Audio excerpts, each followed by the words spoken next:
Misteri Mak Rompang, Mak Rompang, Mak Rompang.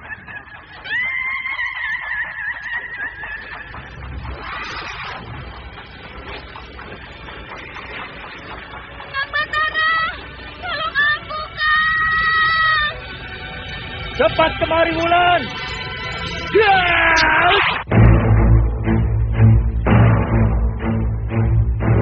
Mak Rompang, kisah bangkitnya kembali setiap 200 tahun. Seorang anak manusia yang dapat berganti wajah dan wujud. Terkadang menjadi seorang gadis cantik teramat cantik. Terkadang menjadi seorang nenek tua renta buruk rupa yang selalu menimbulkan prahara dan malapetaka mengerikan bagi umat manusia.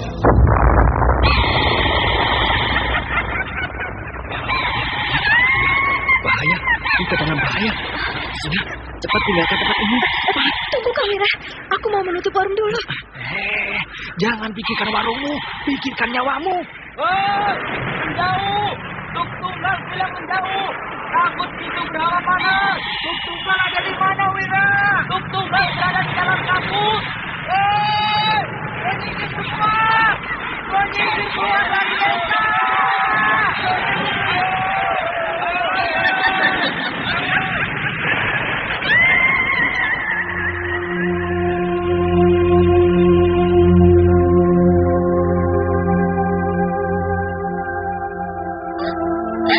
Kang Batara bicara sungguh-sungguh. Iya, karena saya mencintaimu, Wulandari. Mak Rompang diselingi pula tawaria penuh canda serta kisah cinta kasih yang penuh dengan liku-liku kehidupan dari dua insan manusia.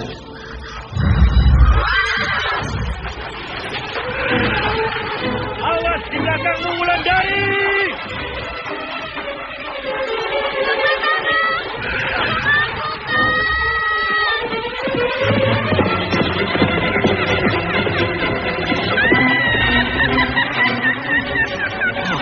Celaka, Wulandari dibawa lari Mak Rompang.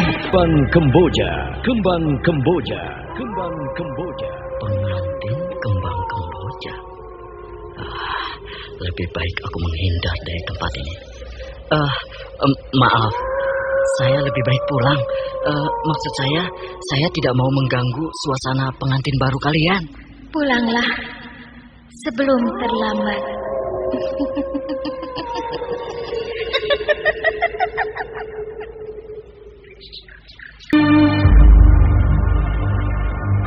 Naskah buah karya Asmadi Syafar. Seri yang kelima ini didukung oleh para pelaku Herman Wijaya sebagai Tarji, Norman sebagai Barda, Naryo sebagai Engkos, Rifki sebagai Daksa, Lanti sebagai Sinah, dibantu oleh Eri dan Aris. Pembawa cerita Neni Sumardi.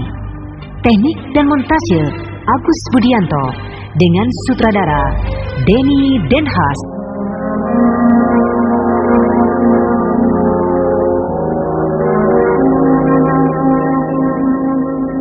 Pada kisah yang lalu diceritakan, bencana kembali melanda desa Sendangkarang. Bahkan bencana itu tampaknya sengaja ditujukan pada keluarga Tarji. Munah, istri Tarji, kedapatan mati di tepi hutan yang sepi sepulang perempuan itu dari pasar. Padahal Tarji sudah dinasehati oleh Tuk Tunggal agar lebih banyak menahan diri, agar lebih banyak bersabar diri.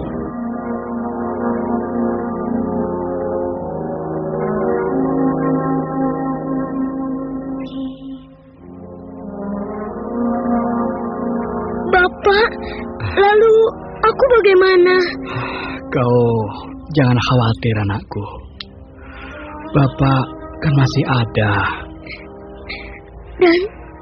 Dan kalau Bapak juga mati seperti emak, lalu aku sama siapa? Bapak tidak akan mati, percayalah. Betul, Pak? Betul, percayalah. Dan lagi kan masih ada nenek dan kakekmu. Tapi saya ingat emak, ingat ini. Sudah. Kamu tidak boleh nangis. Kamu anak laki-laki. Sebentar lagi kamu akan besar. Akan jadi laki-laki yang hebat dan perkasa. Sehingga kamu akan bisa membalas kematian adik dan emakmu. Iya, sudahlah Barda. Kamu tidak boleh bersedih terus. Ayo, mari sama kakek. Ayo, cucuku. Emak, mau dibawa kemana Kek Suto? Sebentar lagi, emakmu akan dikuburkan. Emak. Ayo, angkat pelan-pelan yuk. Jangan miring. Kau tidak mengiringkan jenazah istrimu, Tarji? Aku sudah tahu apa yang terjadi pada istrimu. Nah, ini jadinya Tuk Tunggal. Ini jadinya. Padahal aku sudah menahan sabar. Sudah tidak menuduh siapa-siapa. Tapi kenapa istriku harus mereka bunuh? Kenapa? Apa salah istriku? Kalau memang aku yang salah, kenapa tidak aku yang mereka cari? Kenapa tidak aku yang mereka bunuh? Duduklah, Tarji. Tidak baik bicara berdiri seperti itu. Setelah kau duduk, baru kita pikirkan apa yang harus kita lakukan. Baik, Tuk. Aku duduk. Nah, Tuk, apa yang harus aku lakukan sekarang? Apakah aku berhenti diri? Diam tidak mau tahu siapa pembunuh istri dan anakku? Tarji, kau harus mencari siapa pembunuh orang yang kau cintai itu, Tarji. Jadi bukan berdiam diri saja. Hanya aku katakan padamu dulu. Jangan mencari dan menyelesaikan persoalan ini dengan membabi buta. Dengan hati yang panas. Kau harus tenang. Bahkan kau harus sesabar mungkin. Karena engkau, bahkan kita semua sedang menghadapi lawan yang tangguh. Bahkan sebelum bertindak, lebih baik kita periksa diri kita terlebih dulu. Tuk Tunggal, periksa diri bagaimana? Apa maksud Tuk Tunggal? Ya, mungkin kau pernah menyakiti atau menghina seseorang tanpa kau sadari. Sehingga orang itu dendam padamu. Dendam orang itu sudah keterlaluan, Tuk Tunggal. Dia sudah membalaskan sakit hatinya dengan merenggut 2 nyawa keluargaku. Dan untuk ini, aku menantangnya dan menuntut balas, walau nyawaku taruhannya. Jangan bicara berteriak begitu, Tarji. Karena aku menjadi takut. Kalau bicaramu ini dibawa dan disampaikan oleh angin yang lalu. Aku tidak takut, Tuk Tunggal. Buat apa lagi hidup? Kalau orang-orang yang aku cintai sudah tidak ada lagi, Tuk. Ingat, Tarji. Kau masih punya anak laki-laki. Didik dan besarkanlah dia. Agar dia bisa menuntut balas. Kenapa harus anakku yang menuntut balas, Tuk Tunggal? Aku sendiri bisa menuntut balas atas kematian istri dan anakku. Asal aku tahu siapa yang melakukan semua ini. Tarji, kau ini masih begitu juga. Masih belum bisa mengendalikan amarahmu. Baiklah, cuma yang paling penting, seperti yang aku katakan tadi. Sebelum kita bertindak, sebelum kau bertindak, kita harus memeriksa diri kita terlebih dulu. Baru kita memeriksa kesalahan orang lain. Baik, akan aku lakukan. Tapi yang penting bagiku adalah hutang harta, bayar harta. Hutang nyawa, bayar nyawa.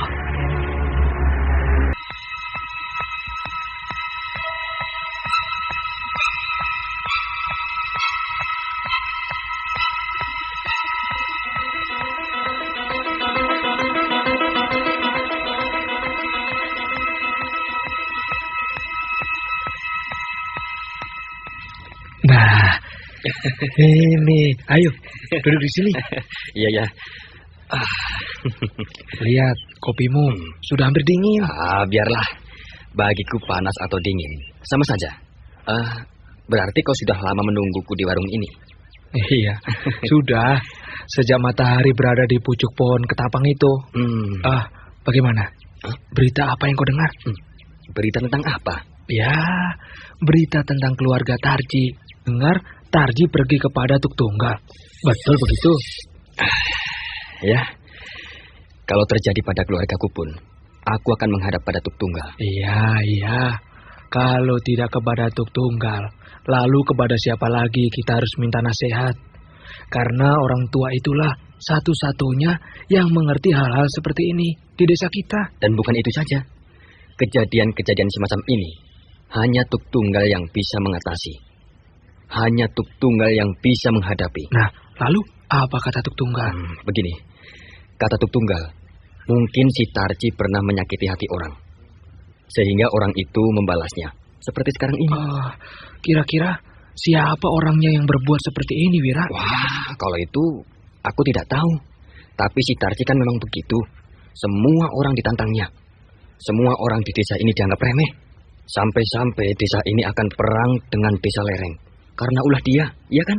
Ya, tapi bagaimana dengan si Husni? Dia hilang begitu saja.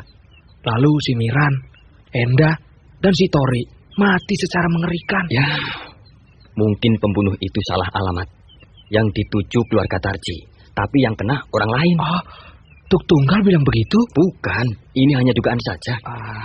Jadi apa sebenarnya salah Tarji sampai pembunuh itu menghukum Tarji seperti ini? Dia pernah berteriak-teriak menantang orang desa lereng 11 tahun yang lalu. Iya, aku tahu.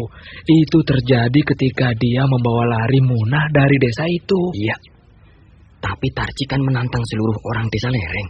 Bahkan dia bilang, setan belang pun dia tidak takut. Untung saja orang desa lereng masih menghargai Tuk Tunggal. Kalau tidak, maka desa kita akan rata dengan tanah. Masa Tarji menantang begitu? Betul. Dan tampaknya waktu itu Ki Pandai Urat sudah tidak sabar untuk menghukum si Tarji. Ya, kalau sampai Ki Pandai Urat yang turun tangan, siapa yang sanggup menghadapinya kecuali Tuk Tunggal? Karena Ki Pandai Urat adalah pendekar yang bisa ilmu luar dan ilmu dalam. Jangan-jangan Ki Pandai Urat yang melakukan semua ini, Wira? Jangan keras-keras. Orang yang duduk di sebelahmu itu memperhatikan kita dari tadi. Maaf Kisanak. Pembicaraan Kisanak berdua dari tadi sangat menarik bagi saya. Apa boleh saya memberikan keterangan sedikit?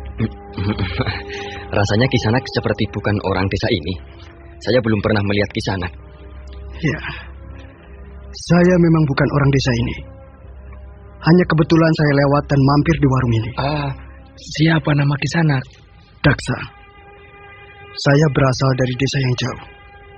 2 hari 2 malam kalau ditempuh berjalan kaki dari sini. Di mana letaknya desa Kisanak itu? Ya, di balik Gunung Sumbing itu. Tapi saya tahu persis kenapa Tarji mendapat bencana seperti itu. Kisanak kenal dengan Tarji? Tidak. Tapi aku tahu apa yang telah dibuat Tarji, sehingga dia mendapat bencana yang mengerikan itu. Apa yang telah dilakukannya? Dia pernah berada di hulu sungai Tembesi, induk dari Kalimati yang mengalir di desa ini. Tapi dia sudah berbuat yang tidak pantas di sana. Apa yang sudah dilakukannya? Ketika dia membawa lari Munah 11 tahun yang lalu, dia bermalam di sana dengan beberapa kawannya. Lalu, ketika malam hari dia dinasihati oleh seorang perempuan tua agar Munah dikembalikan saja ke desanya. Malah dia menghina perempuan itu. Bahkan Tarji menikamkan belati ke dada perempuan itu. Tarji memang begitu. Padahal perempuan itu mengatakan yang sebenarnya. Tapi Tarji menganggap bahwa perempuan itu menghalangi niatnya. Lalu? Akhirnya perempuan malang itu mati. Tarji dan kawan-kawannya meninggalkan mayat perempuan itu begitu saja. Tidak berapa lama, orang-orang desa lereng sampai pula ke sana. Namun mereka tidak menemukan Tarji dan kawan-kawannya. Mereka hanya menemukan mayat perempuan itu. Tapi sayang, mayat itu tidak mereka urus sebagaimana mestinya. Malahan laki-laki yang bernama Lomban menendang mayat itu ke Sungai Tembesi. Sedangkan kawan-kawannya tertawa melihat kelakuan Lomban. Kasihan perempuan tua itu. Pada waktu mudanya dulu, dia pernah juga mengalami perkawinan.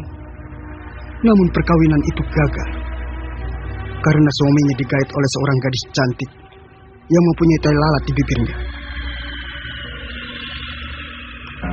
Saya harus meneruskan perjalanan saya. Desa saya masih jauh. Tapi ingatlah, bahwa bencana yang terjadi sekarang tidak akan berhenti sampai di sini. Sebelum orang-orang yang menghina perempuan itu menerima pembalasan. Perempuan? Maksud saya arwah perempuan tua itu yang akan menuntut balas? Bukan. Tapi mereka kena karma. Hukum karma. Apa yang mereka buat, maka mereka akan menerima akibatnya. Bukankah begitu hidup ini? Iya. Saya permisi. Iya.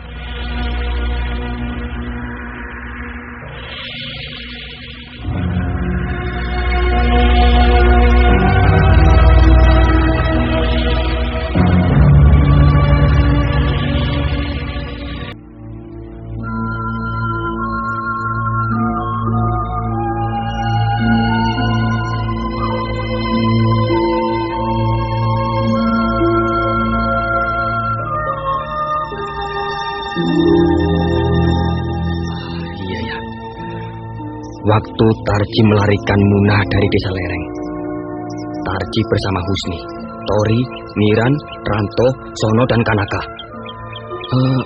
Coba dengar. Bukankah Husni, Tori, dan Miran sudah menerima pembalasan perempuan itu? Ya. Lalu Enda bagaimana? Dia kan tidak tahu menahu tentang urusan Tarji melarikan Munah.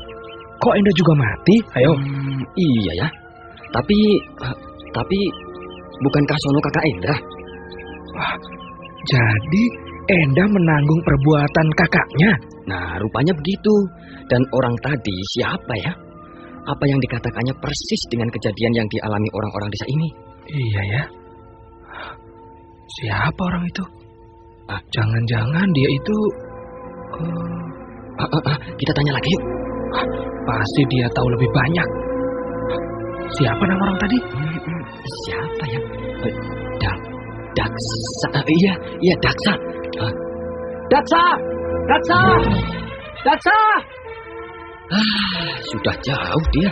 Kita kejar dia yuk. Ayo.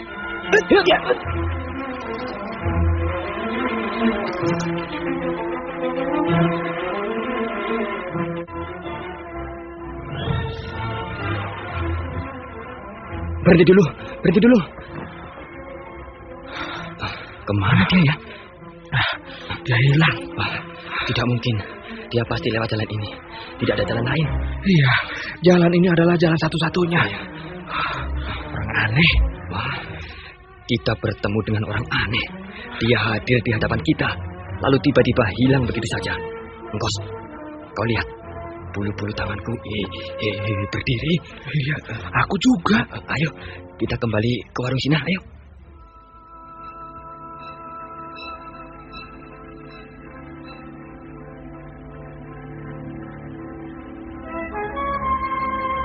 Kang Engkos dan Kang Wira kemana tadi?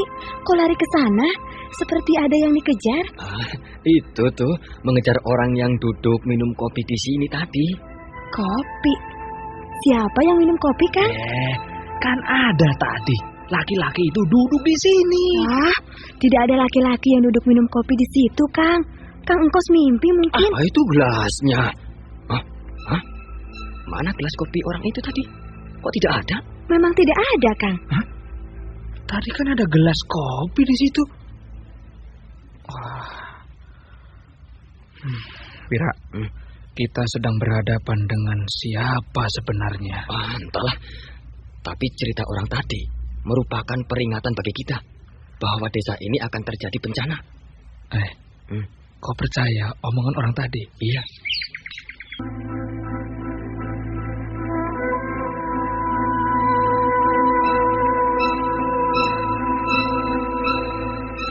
Wira dan Engkos masih duduk di warung kopi Sinah dengan menghirup perlahan-lahan kopi mereka yang sudah dingin. Sedangkan pandangan mereka masih tertuju pada jalan lurus di depan warung. Seolah-olah laki-laki yang bernama Daksa tadi masih berjalan di jalan itu. Matahari sudah agak condong di balik pucuk pohon kelapa. Kedua laki-laki itu masih duduk berdiam diri. Diam hanyut dalam pikiran mereka masing-masing.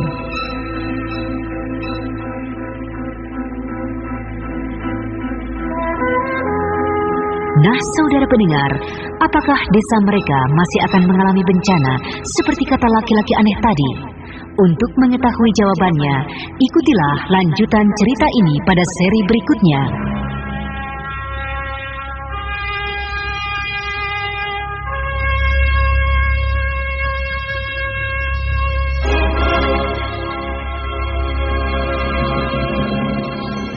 Demikianlah tadi serial Sandiwara Radio Misteri Mak Rompang, episode pertama, Pengantin Kembang Kemboja.